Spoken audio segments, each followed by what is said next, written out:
The following is produced by 5 Star Productions USA, which is solely responsible for its editorial content and is sponsored in part by a grant from Paul Mitchell Salon Hair Care.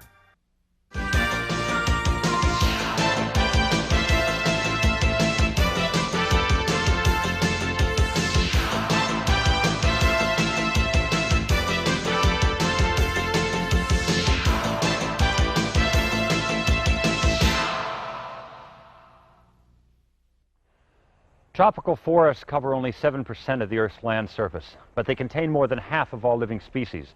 Unfortunately, these forests are being destroyed and cleared at a rate of 40 million acres every year. That's almost 80 acres a minute. I'm Ed Begley, Jr.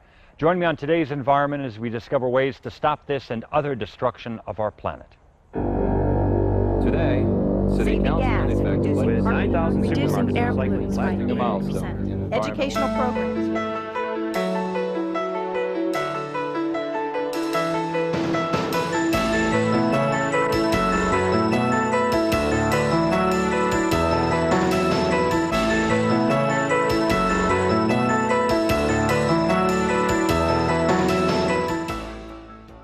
Each year, 300,000 tons of hazardous waste enter the water systems by way of our household drains or are discarded into landfills. Next, we'll see how some products are being manufactured with the safety of our environment in mind. When we see air and water pollution all around us, it's easy to blame big business and industry. They are certainly major contributors to water pollution problems. But have you ever stopped to consider what role you and your family play in polluting our water? Most people feel that as individuals, they don't pollute that much. But when you consider the cumulative effect of everyone in the United States, the numbers are staggering. For example, just about all of us have cars, and they need to have their oil changed periodically. But improper disposal of used motor oil puts 350 million gallons of pollutants into the environment every year.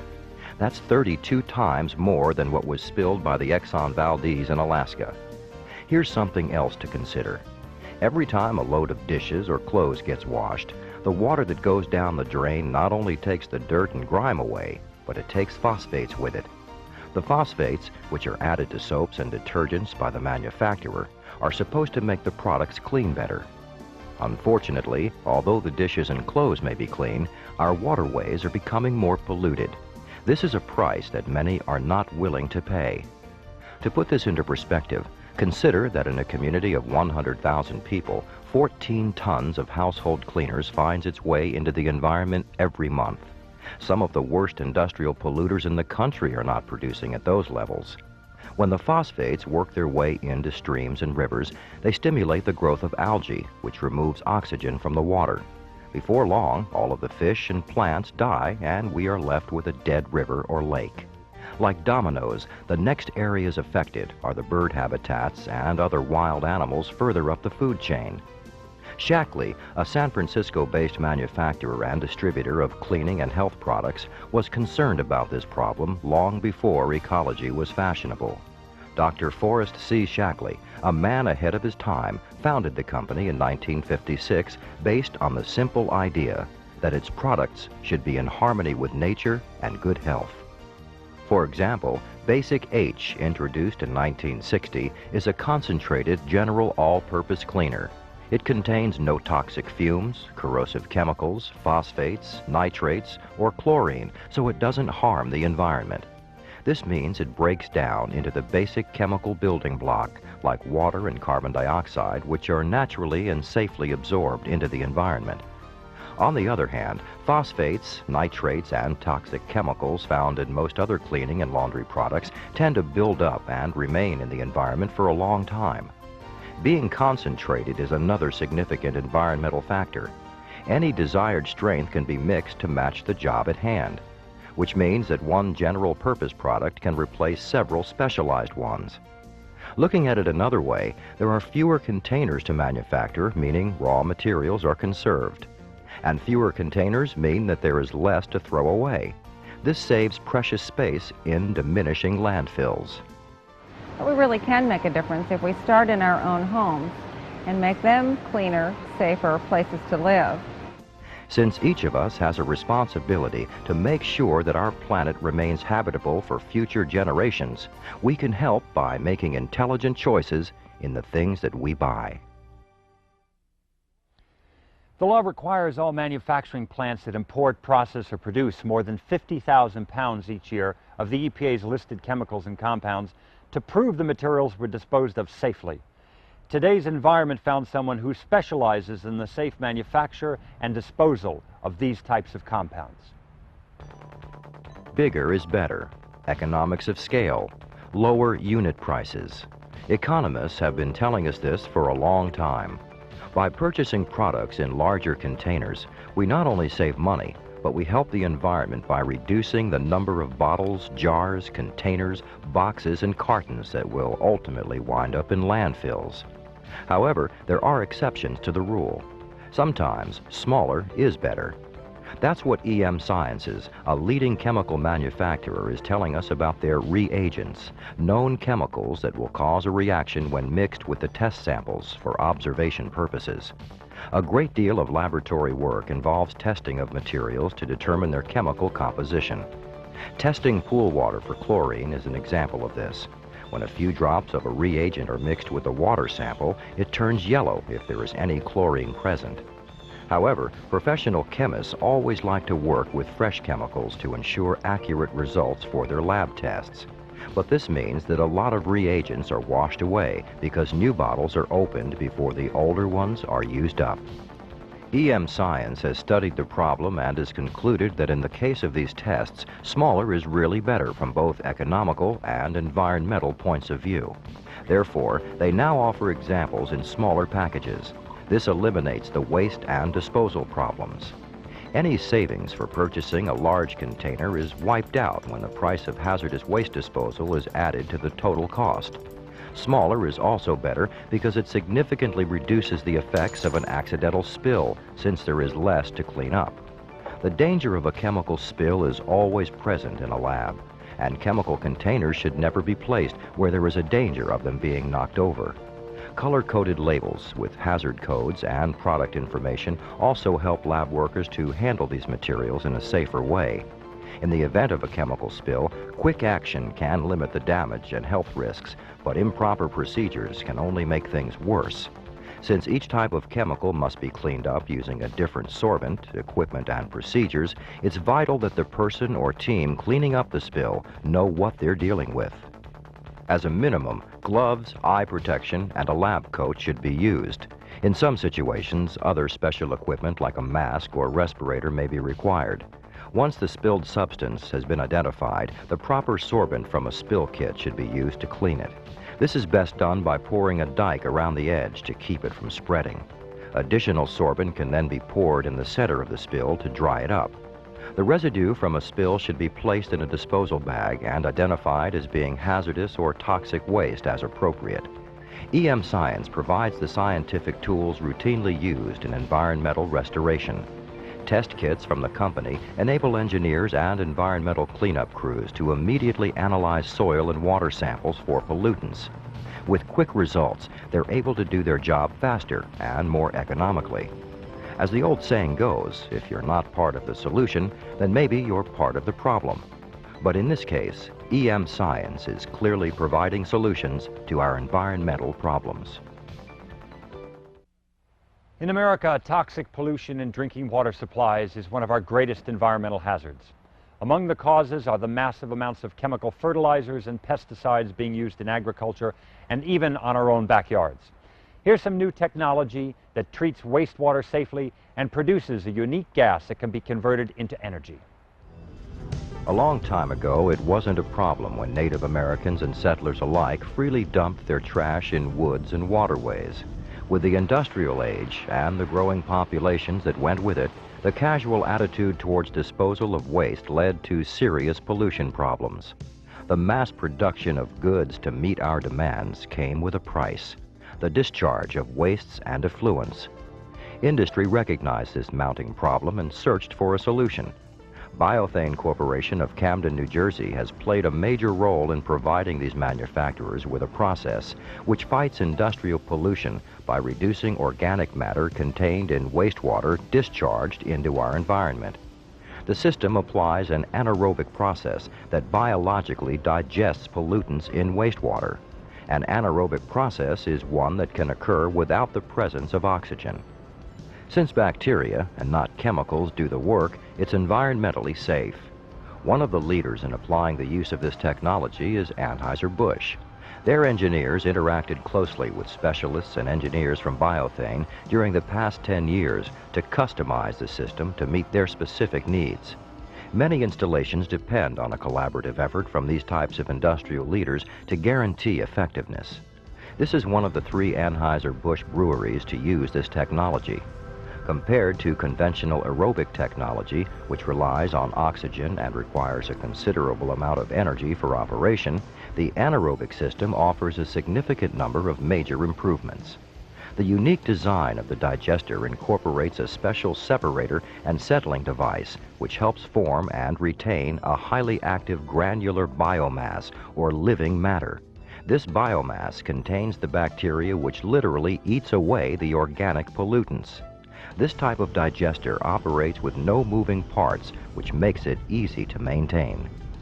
Unlike aerobic systems, which convert much of the pollutants to sludge solids, this process converts nearly all of the soluble pollutants to an energy-rich biogas, which can be utilized as fuel. Thus, the process not only uses relatively little energy to operate, it actually creates energy in a very usable form. The rapid hydraulic movement through the Biothane system can reduce digestion time to hours, allowing for the construction of efficient compact treatment systems and better utilize another precious resource, land.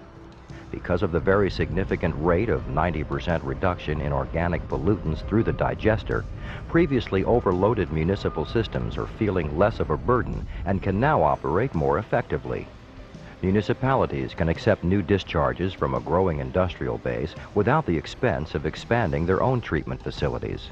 Some of the most prominent companies in the food, chemical, pharmaceutical, and pulp and paper industries now use the Biothane system. As more of the favorable economics and performances of this technology spread, industry as a whole will turn to this alternative solution to what someday will be an old environmental problem.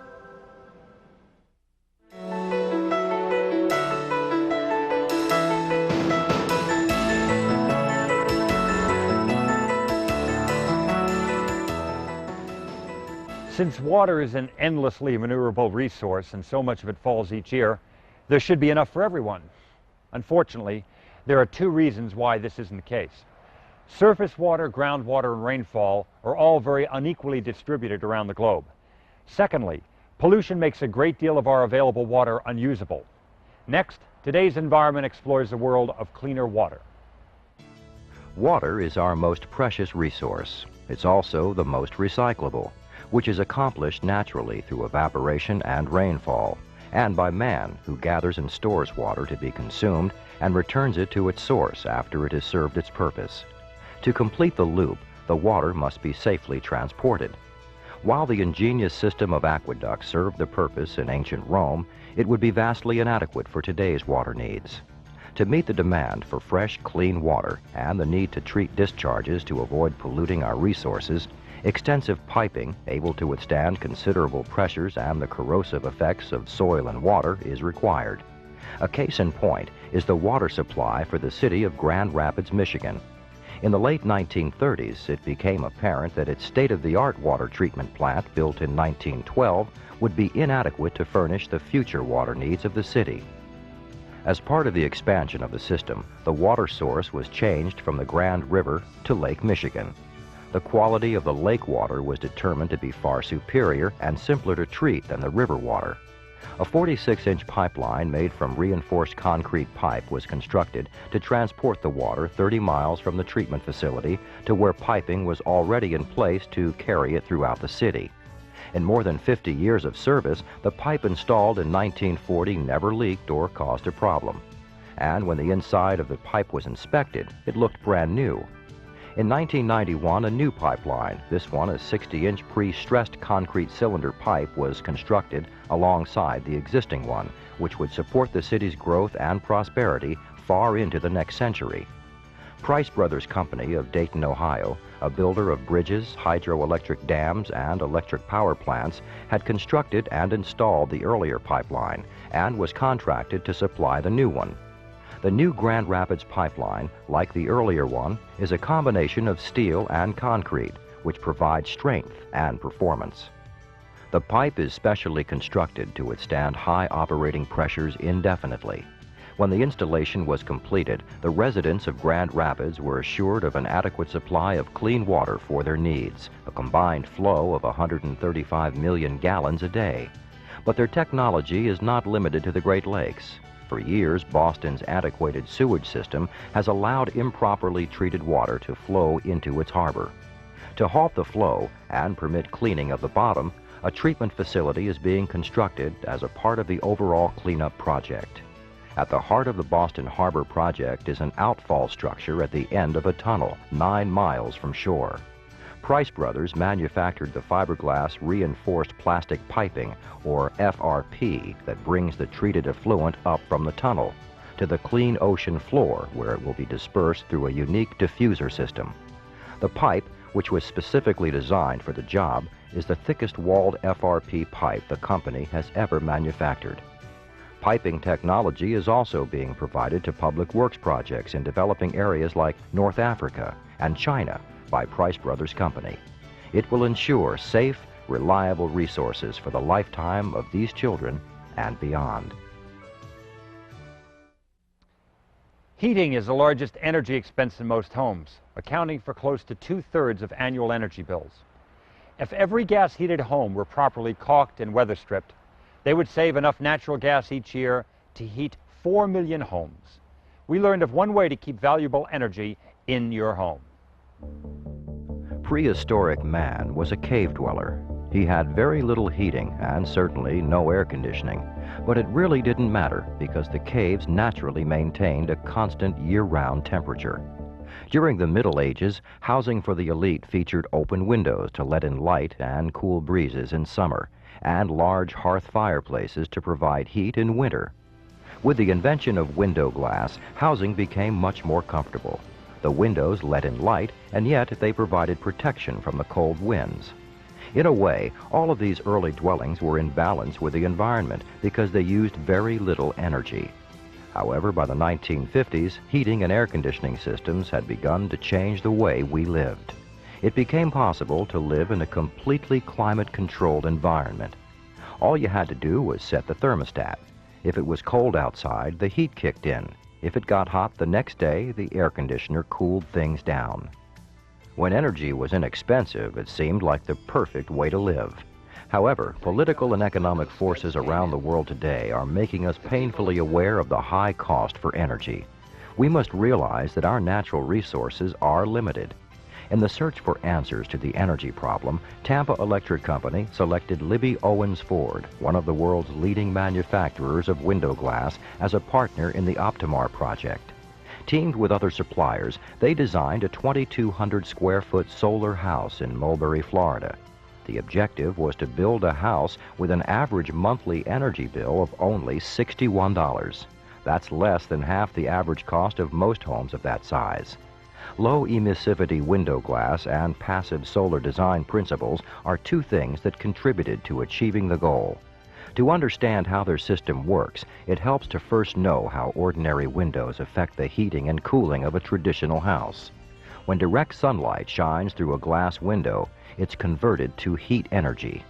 In winter, this is good, but in the summer, it's a problem. In the winter, heat from the furnace warms the house, but since a single pane of glass is a poor insulator, a lot of heat is lost.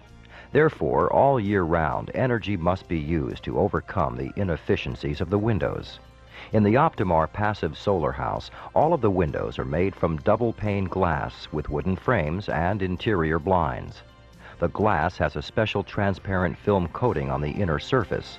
This helps the windows to insulate better.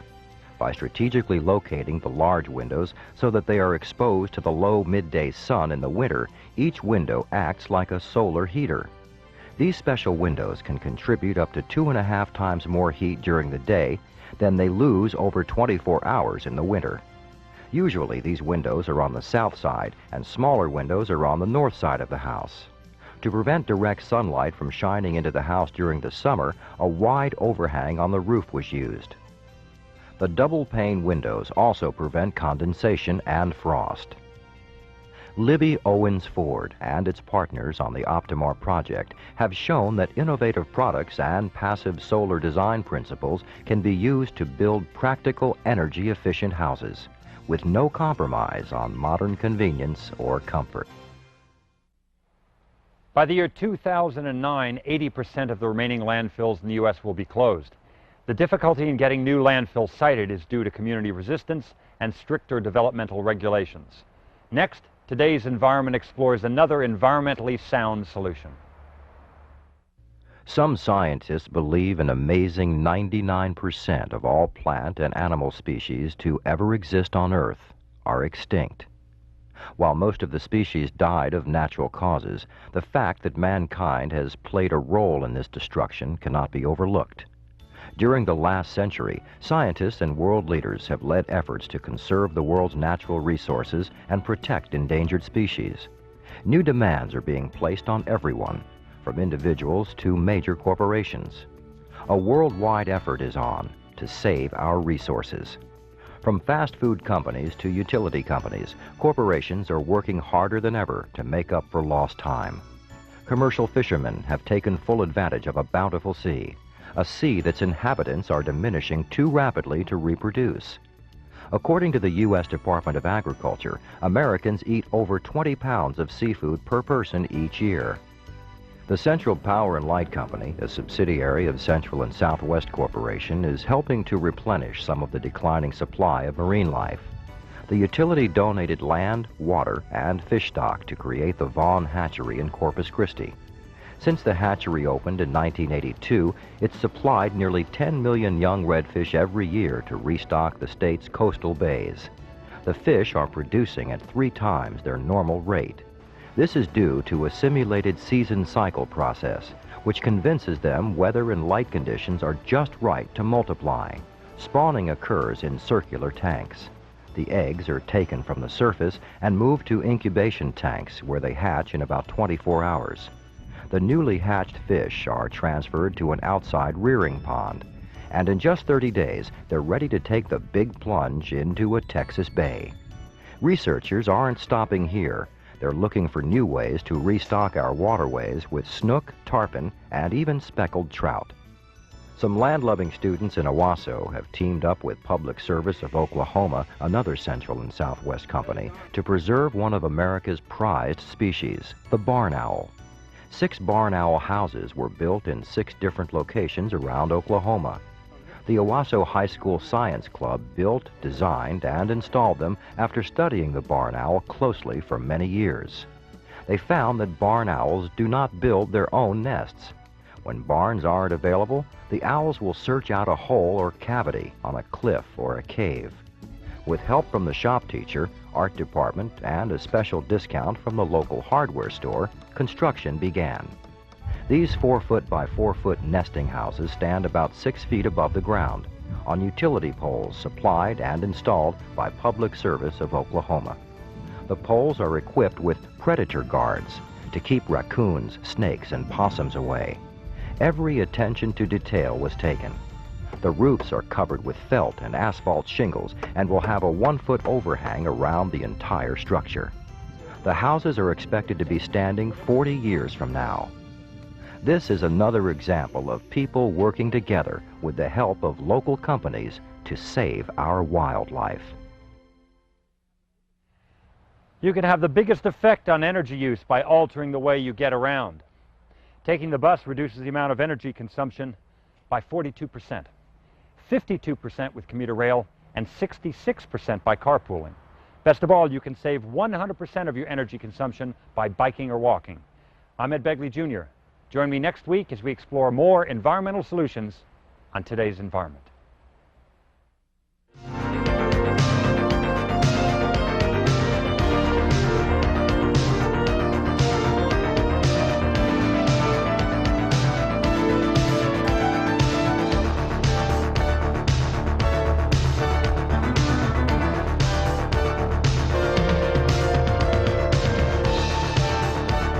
If you know of any interesting environmental success stories, call us at 407-997-9800. This has been a presentation of 5 Star Productions USA. The preceding program was sponsored in part by a grant from Paul Mitchell Salon Hair Care.